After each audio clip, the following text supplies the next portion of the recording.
Hello 大家，歡迎返嚟我嘅 channel 啊！上一集同大家去咗草津溫泉，今集就出發去輕井澤啦。喺開始之前，如果大家對呢類型嘅片有興趣，都可以幫我撳個 subscribe 啊！咁我哋而家就出發啦。到咗我哋今晚嘅酒店啦，咁佢係位於舊輕井澤銀座通嗰邊嘅。我哋揾咗一間食苦飯嘅餐廳啦，就喺酒店隔離嘅啫。咁佢係由兩位婆婆經營嘅。我哋嗌咗兩款苦飯，都係海鮮類嘅苦飯啦，因為雞肉嘅已經賣晒啦。不過我覺得佢嘅苦飯係比較淡味嘅，而且俾啲柚子咧蓋過晒其他海鮮嘅味道。我自己係覺得麻麻地嘅，所以我就唔特別推介啦。食完飯之後呢，我哋就開始我哋嘅觀光之旅啦。第一站就嚟到雲長池，亦係我喺輕井澤最期待一個景點。不過，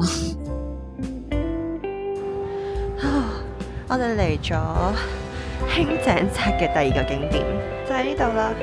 呢個叫做榆樹木小鎮啦，咁左右都有啲鋪頭啦。另外就係而家係零下2度左右。呢度係冇積雪啦，全部嘅樹都係枯枝啦，所以其實基本上係冇咩好行。我哋啱啱經過咗雲長池，都係冇嘢好行，連停車場都揾唔到啊！所以我哋就喺車度望咗望就走咗。我諗冬天呢個時間真係唔係好適合過嚟咯。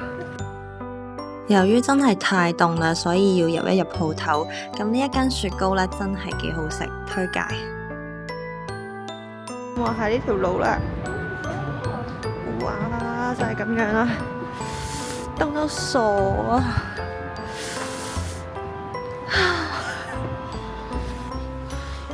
其實啱啱雲長池都差唔多係呢個景色啦，真係咁樣，我真係冇嘢好講咯，真係凍死我。唔係呢度，我覺得啲葉都有啲，即係啲樹枝都白白地嘅，可能我哋眼開始蒙啦。冇嘢好講啊！我要離開啦。呢度係有半個鐘嘅免費泊車，所以我哋要走啦。一開始嚟到榆樹街小鎮呢，第一個感覺就係佢真係有好大嘅停車場啊，因為佢有7個停車場，以為係啲咩好犀利嘅景點啦，不過原來就係一個由星野集團打造嘅購物街，而呢度咧都可以穿過去村民食堂啦，同埋佢哋個溫泉嘅。咁就順便嚟介紹下星野溫泉呢一個蜻蜓之湯啦。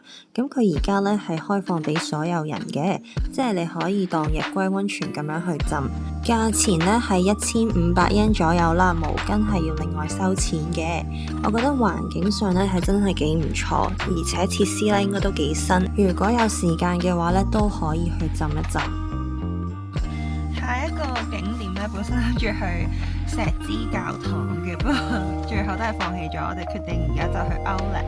輕井澤有一個好處就係啲景點咧都好近，揸去 Outlet 咧都係10幾分鐘左右。不過行落咧就覺得呢度嘅折頭咧係冇咁多嘅，連 Nike 啊、Adidas 呢啲咧都係原價。不過可能都係因為我2月頭去啦，所以啱啱完晒所有 discount 啦，都唔緊要嘅，咁就當參觀下呢一個最靚嘅 Outlet 啦。行完街之後就終於返酒店 check in 啦。我哋今次住嘅呢係 Cross Hotel， 呢度就係 lobby 連住 bar 嘅位置啦。夜晚呢都可以出嚟 chill 下嘅。呢間酒店呢就有啲奇怪嘅，因為佢嘅房間呢係分佈喺商場2樓嘅位置啦，而我哋間房呢就係 lobby 行入去。入到嚟間房呢都幾四正嘅，係有2張單人床，1張梳化仔，不過呢電視就比較細啦。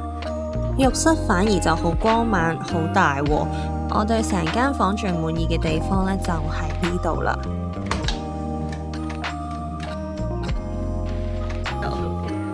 呢度可以出去行街，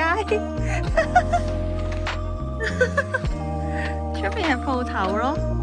好搞笑啊！不過而家閂晒門啦。嗰度係 pasta，嗰度係間餐廳。我哋晏晝喺度 book 咗一間壽喜燒，就喺酒店行出嚟3分鐘左右啦。呢條路轉左就係㗎啦。見佢 Google Map 評分係幾高，我哋而家去試下啦。我就係嗰個舊興井澤街，我哋食嘅嘢就喺前面咋。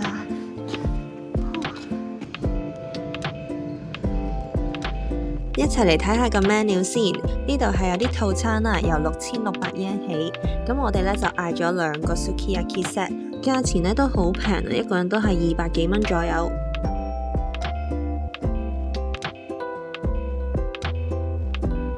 第一塊咧，佢係會幫你燒嘅，不過其實都係就咁擺上去啦，再淋啲汁。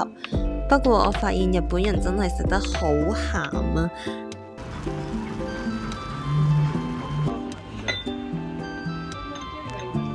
最後咧，仲嗌多咗個烏冬，加埋啲汁，真係好鹹。但整體嚟講，我係覺得幾好食嘅。最後1萬yen埋單。哇！我哋食完飯出嚟落雪啊 ！Oh my god！ 落緊雪條街即刻夢幻咗好多，超級靚啊！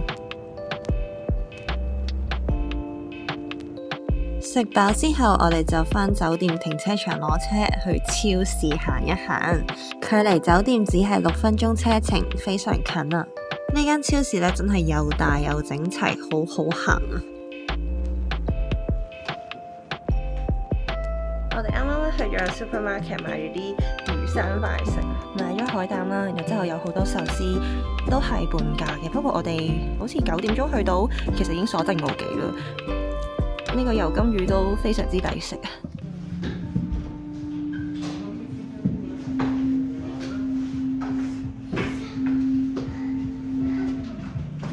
早晨大家，我哋而家呢啱啱 check out 咗啦，之後而家就準備去食個鰻魚飯，食完就會離開興井澤。應該會去一去雲長池先，因為有積雪靚好多。咁之後就會離開興井澤去河口湖嗰邊。今日都係落緊雪啦，我哋到咗啦，燒鰻魚。我哋就係食呢一間谷川四代目啦。咁其實佢真係有好多分店，甚至喺成田機場都有分店嘅。不過興井澤呢間咧人氣就唔係好旺啦。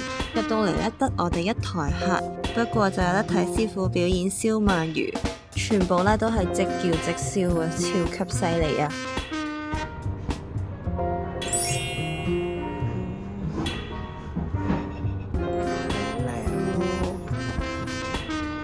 我哋2個咧都嗌咗3食嗰款套餐啊，有埋茶漬飯啦，同埋啲配菜。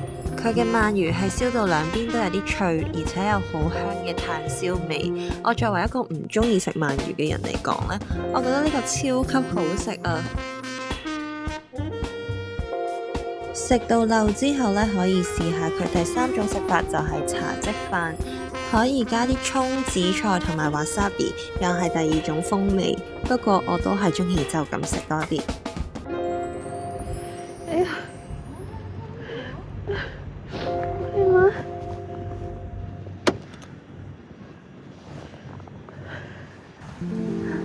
雲長池其實淨係得呢一間 cafe 有停車場咯，所以呢就可以喺度買杯嘢飲，泊低架車就行過嚟呢度。哇，好靚啊！冬天又落雪，果然係好好多。琴日條片真係簡直係雲長池其實就唔係好大嘅啫，圍住行一圈半個鐘咧都差唔多噶啦。不過都係紅葉季同埋雪季比較適合過嚟啦，因為景色咧真係爭好遠。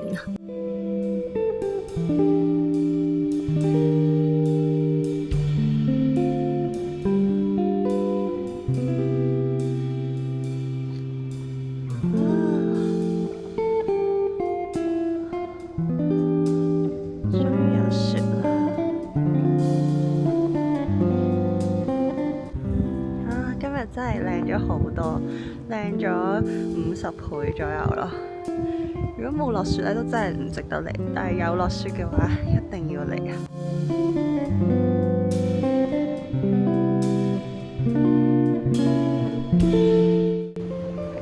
原來佢有啲其他停車場過呢度。今集就嚟到呢度啦，多謝大家嘅收睇。我哋下一站會去河口湖住一間超靚嘅 Airbnb， 如果有興趣就記住 subscribe 撳埋個鐘仔。我哋下次再見，拜拜。